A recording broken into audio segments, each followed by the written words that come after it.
दुनिया जो ऊपर से खामोश लेकिन अंदर से जिंदा है। इंसान सिर्फ सतह को देखता है, मगर असल कहानी इसके गहरे से बड़ा हिस्सा है।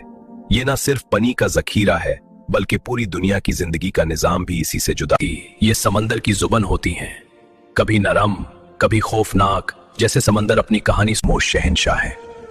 ना उन्हें शहर चाहिए, ना रोशनी, सिर्फ गहरा समंदर और आजादी। मखली, सफर और तिजारत। मगर क्या हमने कभी सोचा कि समंदर खामोश चीख रहा है?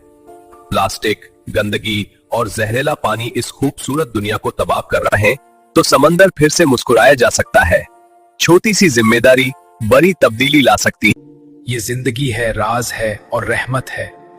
अगर समंदर महफूज रहा तो